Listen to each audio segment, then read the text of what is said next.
Hari ini kita akan belajar kebenaran firman Tuhan. Bapak Ibu, banyak orang mengharapkan pemulihan itu segera terjadi. Banyak orang ingin disembuhkan secara ilahi, mengalami terobosan, mengalami berkat, mengalami sesuatu yang dahsyat dalam hidupnya. Semuanya berjalan dengan baik, luka hatinya dipulihkan segera. Banyak orang ingin mengalami terobosan. Hampir rata-rata orang ingin mengalami mujizat. Dan ternyata setiap orang punya pengalaman hidup berbeda-beda dengan caranya Tuhan. Kita nggak bisa paksa caranya Tuhan tuh seperti yang kita mau. Kita ikutin caranya Tuhan. Kita ikutin bagaimana Tuhan bergerak dengan caranya, membuat kita, membawa kita semakin hari semakin dewasa. Semakin hari kita semakin mengerti jalan-jalannya dan kita semakin bijaksana. Bapak Ibu, proses pemulihan itu dibutuhkan. Waktunya Tuhan, bukan waktu kita. Makanya kita mesti belajar dengan apa yang dialami oleh petani. Di Yakobus pasal yang ke-5 mulai ayat yang ke-7, karena itu saudara-saudara bersabarlah sampai pada kedatangan Tuhan. Kita disuruh sabar. Sabar itu bukan tujuan. Sabar itu jalan yang harus kita lalui setiap hari. Menghadapi apapun juga yang terjadi dalam hidup kita, kita harus sabar. Kalau kesabaran itu ada batasnya, artinya itu sudah tidak sabar lagi. Kata panjang sabar di dalam Alkitab artinya long suffering. Kalau Tuhan saja panjang sekali sabarnya. Dia rela lama menderita, menunggu kita berubah, menunggu kita bertobat. Tapi seringkali kita nggak sabar menunggu Tuhan bekerja. Bahkan kita nggak sabar melihat pemulihan terjadi, nggak sabar ngadepin masalah, nggak sabar ngadepin orang lain. Makanya kita disuruh sabar. Kita mesti belajar kepada petani bagaimana dia sabar menunggu hasilnya dari pertama kali dia menabur sampai dia menuai. Coba perhatikan, karena itu saudara-saudaraku, bersabarlah sampai kepada kedatangan Tuhan. Sesungguhnya petani menantikan hasil yang berharga dari tanahnya. Ia sabar sampai telah turun hujan, musim gugur dan musim semi.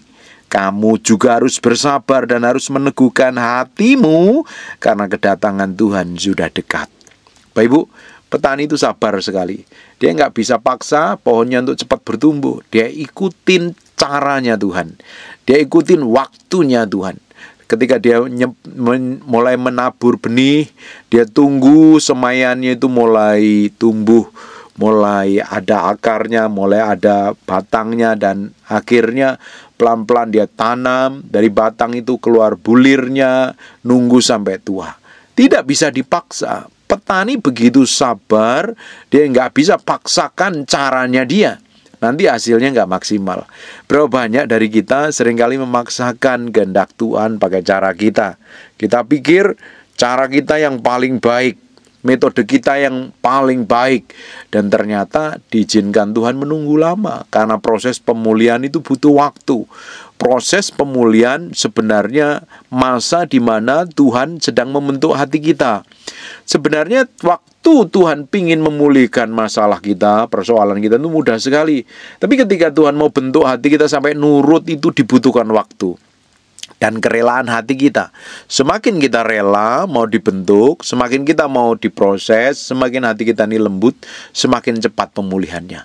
Berapa banyak orang yang luka batin, berapa banyak orang yang luka hati, berapa banyak orang yang mengalami banyak hal yang buruk dalam hidupnya, struggle, berjuang, mungkin suaminya lari dengan wanita sundal, bisa saja juga ekonominya lagi babak belur, usahanya lagi gonjang-ganjing.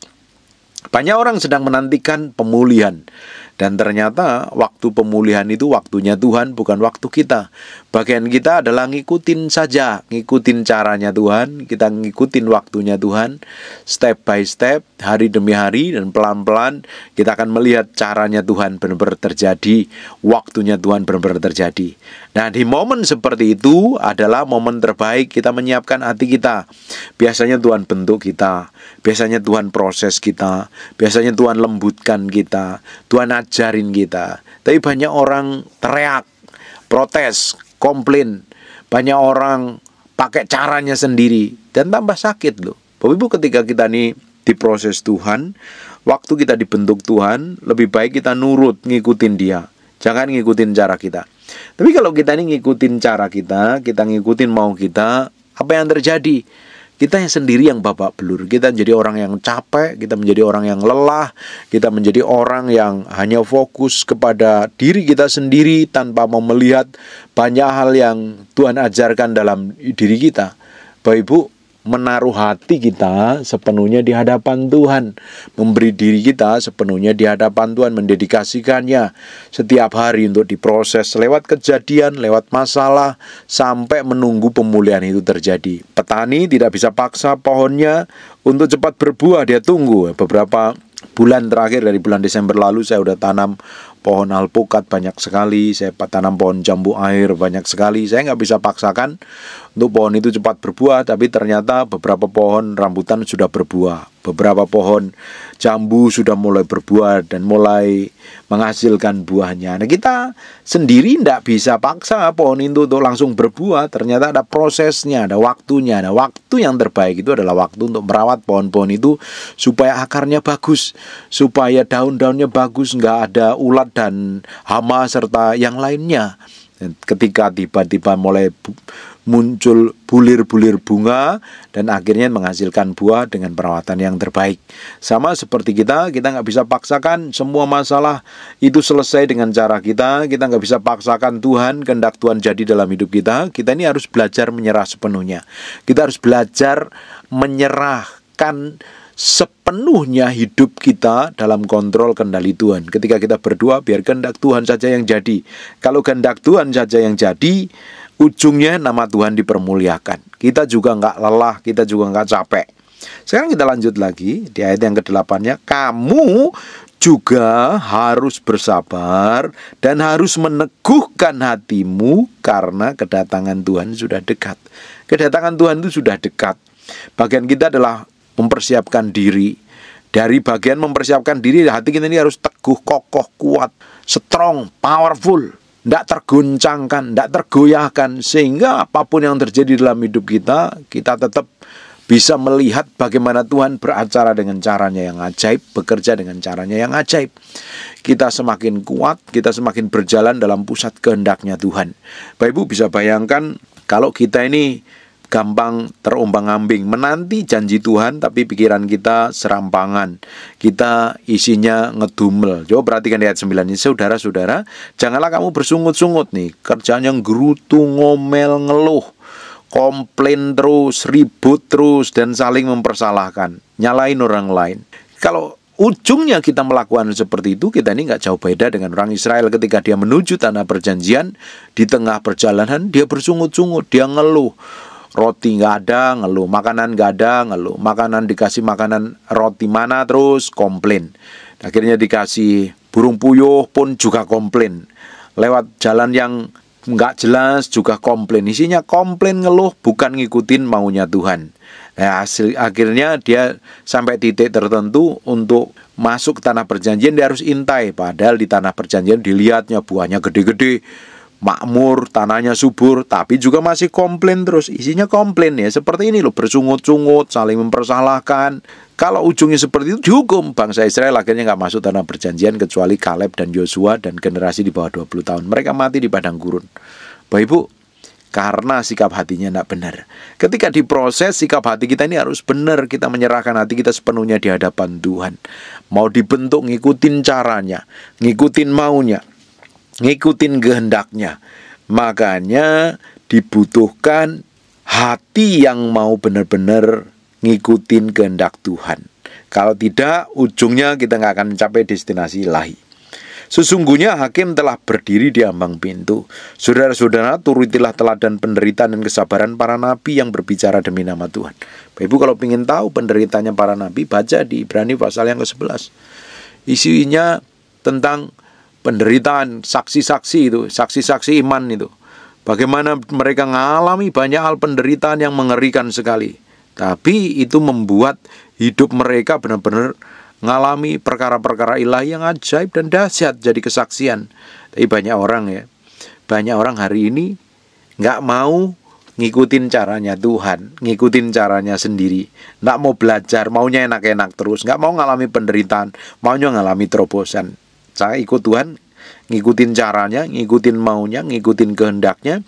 Dan pasti setiap orang percaya dibawa dalam proses ini, proses penderitaan, proses ujian, proses pemurnian, yang akan membuat hati kita semakin hari semakin mencintai Tuhan, membuat hati kita semakin mengasihi Tuhan. Bapak Ibu bisa bayangkan kalau hatimu nggak mau dibentuk, isinya komplain terus, ujungnya nggak sampai destinasi ilahi loh. Justru kita hari ini belajar, semakin hari semakin mau dibentuk, semakin hari mau diproses. Coba perhatikan ayat 11-nya. Sesungguhnya kami menyebut mereka berbahagia. Orang-orang yang mengalami penderitaan di zaman para nabi itu, mereka adalah orang-orang yang berbahagia, yaitu mereka yang telah bertekun.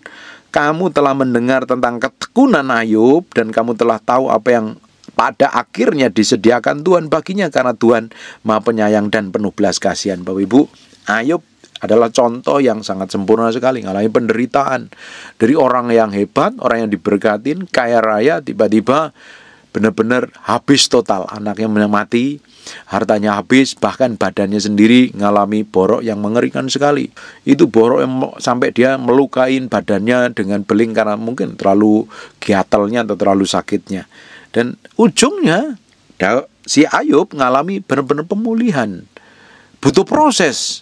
Bapak Ibu perhatikan kitab Ayub dari pasal kedua sampai pasal ke-41, isinya adalah perdebatan terus. Perdebatan demi perdebatan. Tapi Bapak Ibu bisa lihat apa yang dialami Ayub. Ternyata dia mengalami sesuatu yang dahsyat dalam hidupnya setelah dia menyerahkan hatinya sepenuhnya di hadapan Tuhan.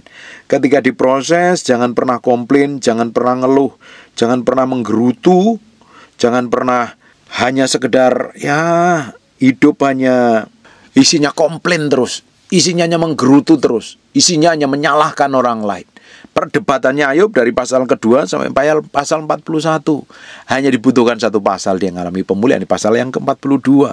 Keadaan Ayub dipulihkan setelah mengalami proses yang lama. Ternyata proses pemulihan itu butuh waktu, butuh proses.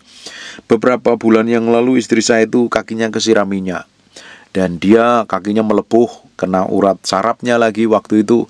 Dan hari pertama masih bisa jalan, hari kedua dia udah gak bisa jalan, sakit sekali. Dibutuhkan 1,5 bulan baru boleh mulai pulih, mulai bisa jalan normal. Sampai hari ini pun kadang setiap hari saya kasih minyak supaya kakinya lemas, saya urutin, saya pijitin. Dibutuhkan proses untuk pemulihan total. Pemulihan itu perlu waktu, dan waktunya tua tentunya bukan waktu kita. Pemulihan dalam hidupmu butuh proses dan butuh waktu. Yang paling penting adalah memberi diri, memberi hati, mempersiapkan hati dengan baik untuk mengalami proses tadi. Karena waktu proses tadi adalah waktu terbaik untuk Tuhan ini ajarin banyak hal, untuk kita koreksi diri, untuk kita belajar banyak hal dari semua kejadian yang terjadi, supaya kita semakin hari semakin mempermuliakan nama Tuhan, dan semakin hari hidup kita semakin menjadi berkat bagi banyak orang dan nama Tuhan yang ditinggikan. Bapak Ibu bisa bayangkan kalau kita ini setiap hari isinya hanya komplain terus. Dari kenapa kok belum dipulihkan, kok aku ngalami seperti ini, kapan aku ngalami terobosan, isinya hari-harimu hanya seperti itu. Nah, ujung hidupmu tidak akan mempermuliakan nama Tuhan. Ujung dari hidupmu hanya akan jadi batu sandungan. Bapak Ibu belajar memberi diri, memberi hidup, mendedikasikan hatimu sepenuhnya di hadapan Tuhan untuk dibentuk, diproses, diubahkan. Semakin kamu memberi hatimu, diproses, dibentuk, pemulihanmu segera terjadi. Karena dalam setiap masalah pasti ketika kita kejar Tuhan, kita cari Tuhan, pasti akan mengalami terobosan, pasti akan mengalami breakthrough. Setiap persoalan pasti ada jalan keluarnya. Saya memuridkan banyak orang yang sedang struggle, menunggu pemulihan itu terjadi. Kuatkan, teguhkan, terus jalan terus sama Tuhan. Kadang memang gak kuat, kadang memang gak mampu mengalami masalah-masalah sulit seperti itu. Rasanya pingin putus asa, rasanya pingin nyerah. Kamu nyerah, kamu gak akan mengalami kemenangan. Petani, dia akan ngadapin banyak situasi kondisi yang buruk. Kadang cuacanya buruk, kadang hujan terlalu lebat, kadang angin terlalu lebat, sehingga pohonnya begitu mengkhawatirkan. Tapi ketika dia sabar terus merawatnya, dia menunggu dengan setia, petani itu akhirnya benar-benar menuai hasilnya, dan dia yang paling pertama menikmati hasilnya tentunya. Sama dengan semua kejadian-kejadian dalam diri kita yang hari ini kita alami, kita merindukan terobosan, kita merindukan sesuatu yang dahsyat dalam hidup kita. Dibutuhkan waktu, dibutuhkan proses. Semakin kita terus jalan sama Tuhan, kita akan melihat yang ajaib, yang besar, yang Tuhan sediakan. Sebab di balik semua kejadian-kejadian yang kita alami, ada kesaksian besar yang akan mengubahkan banyak orang. Makanya bersyukur kalau mengalami banyak hal. Saya ini hamba Tuhan yang benar-benar mengalami banyak proses, banyak tempaan dalam hidup. Kadang ya nggak jelas ujung pangkalnya seperti apa. Kadang dibiarkan seakan-akan sendiri ya, tapi nggak sendiri. Kadang dibiarkan kekurangan, tapi ya dicukupin. Kadang dibiarkan ke jalan buntu ya, sebenarnya di ujung jalan itu Tuhan sedang menunggu dengan semua jawabannya. Kadang dibiarkan ngalami banyak hal yang nggak bisa dinalar, tapi ya ujungnya Tuhan selalu bekerja dengan caranya yang ajaib. Sebenarnya diizinkan itu semuanya terjadi untuk kita ini belajar bagaimana menaruh hati kita ini sepenuhnya di hadapan Tuhan. Di ujung dari semua penderitaan pasti ada terobosan. Ayub mengalami terobosan, Yusuf mengalami terobosan, Daniel dipromosi menjadi orang yang hebat, jadi orang yang penting. Sadrak, Mesak, dan Abednego juga sama. Bahkan Yesus pun sebelum ditinggikan, dia mengalami proses penderitaan, kematian di kayu salib, penganiayaan yang mengerikan sekali. Bahkan dia sebenarnya pingin minta cawan lalu daripadanya, tapi dia harus tanggung semuanya itu. Dan benar-benar ujungnya sampai hari ini nama Yesus begitu berkuasa. Tidak ada nama sebesar nama Yesus di bawah kolong langit ini, semuanya takluk dan tunduk di bawah kakinya. Nama Yesus begitu powerful. Semua dari proses tadi ujungnya menghasilkan kemuliaan Tuhan.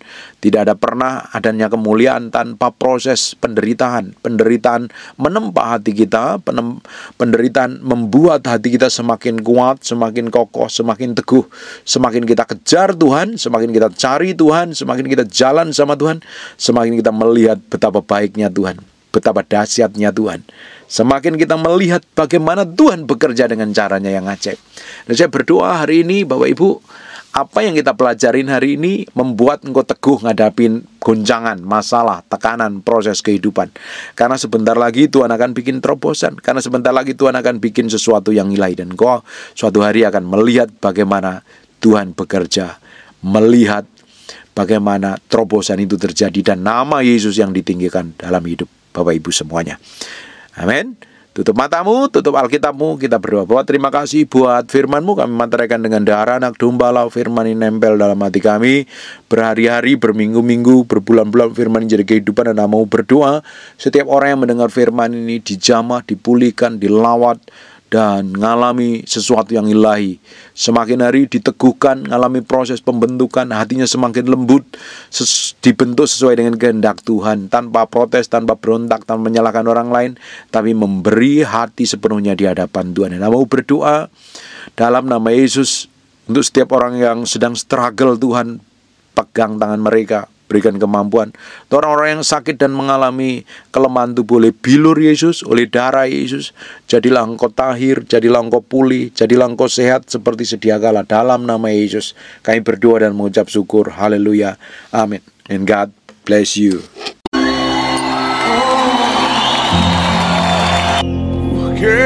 Ada orang-orang tadi, ketika engkau merasakan kuasa Tuhan, angkat tanganmu. Angkat tanganmu. Roh Kudus, aku mau buktikan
Hadanani, Hadanani, go.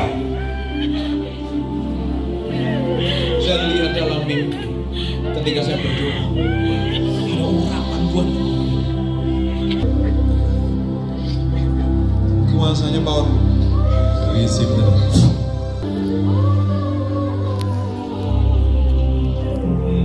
Jesus name. Receive the Lord. Down, down, down. Jesus. Masih nggak tahan dengan hadirat Tuhan ya? Ya, masih nggak tahan dengan hadirat Tuhan. Kuasa Jesus name semakin mengalir Jesus name.